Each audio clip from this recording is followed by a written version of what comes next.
Hey guys, time for some real Crusades history. First of all, happy Thanksgiving to everybody.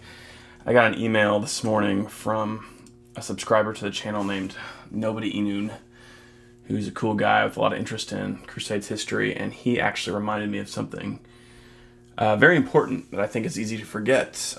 With Thanksgiving coming up, as we kind of think about Christopher Columbus and his exploration and his ambition, which led to the discovery of the Americas, it's easy to overlook the fact that Columbus, in fact, was highly motivated by the Crusades.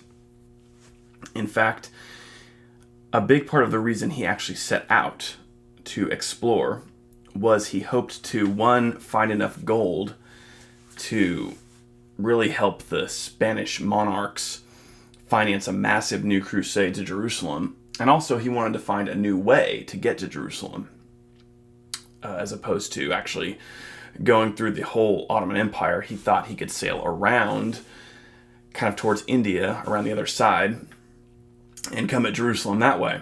And when he was going around to some of the different courts of Europe, a lot of the intellectuals who were at those courts noticed that and said, look, you're estimating the world to be way smaller. You're not going to be able to sail that far and get to Jerusalem.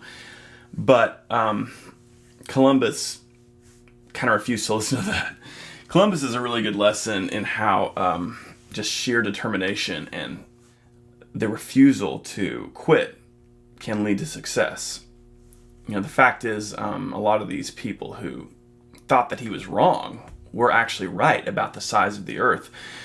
But you know, his determination is what really impressed Queen Isabella. And even though she obviously wasn't an expert in any of that stuff, she still was so impressed with his zeal that she thought that he would be able to do it. And she was right. If there had been, and what the mindset was in the 15th century was that there was just ocean on the other side of the world. There was just nothing there. And so Columbus would basically just sail and sail and sail. And, you know, eventually his ship would sink or everybody would starve on board, and there just would be no way he could reach the other side of the world. And that would have been the case if this whole other continent hadn't been there. But of course, that continent was there, and so Columbus ran into it. So yeah, he really did. He really was interested in the Crusades. There's a couple of good quotes we can look at that actually confirm this. Now, this is a paper by Carol Delaney called Columbus's Ultimate Goal, Jerusalem. I'm going to put a link to it. And she actually quotes the entry in Columbus's diary where he talks about this. He says he wanted to find enough gold and the almost equally valuable spices in such quantity that the sovereigns, of course that's the Spanish sovereigns, will undertake and prepare to go conquer the Holy Sepulchre. For thus I urged your highnesses to spend all the profits of this my enterprise on the conquest of Jerusalem. A very interesting quote.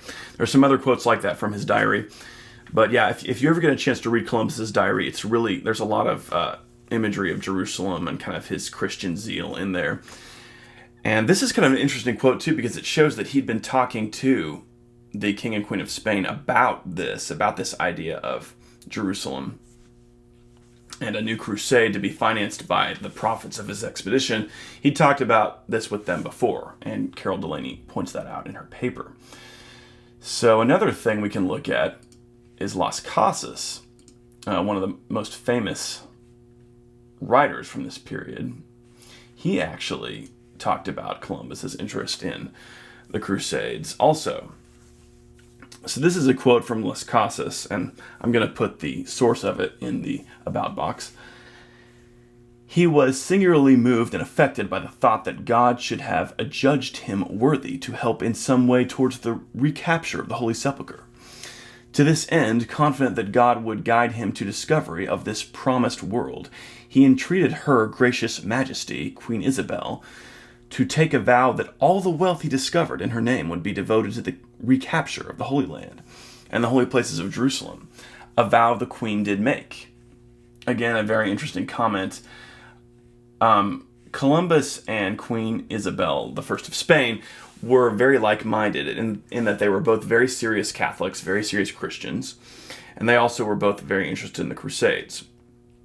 Obviously, Queen Isabel had a lot to do with the fact that her husband devoted himself to a major crusade in Spain against Granada, which was the last crusade in Spain that fully reconquered the Iberian Peninsula from the Muslims.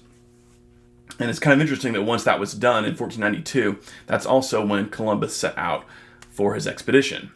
I think the idea here was the Spanish monarchs were thinking that they were going to start turning, some of their attention toward the Holy Sepulchre and Jerusalem. And this was a long-running theme in Spanish culture. The idea was that, look, we're going to finish our crusade here in Spain, and then we'll get going and get more involved in the Holy Sepulchre. The Spanish were pretty involved in the Crusades of the Holy Land as well. But, of course, they were less so than like the French or some of those groups, just because they had their own crusade at home they had to deal with. So anyway, I want to thank my subscriber, Nobody Inun, for bringing that up to me. Otherwise, I would not have thought of it. It's something that's very interesting and very worth thinking about around this time of year. The fact that you could almost say that we owe the discovery of the Americas to the Crusades movement. All right, that's it. Please click the subscribe link if you haven't subscribed yet to Real Crusades History. If you want to donate and help out financially, please click the donate link in the About box. Also, check out the Facebook link, also in the About box, so you can like Real Crusades History on Facebook. Thanks.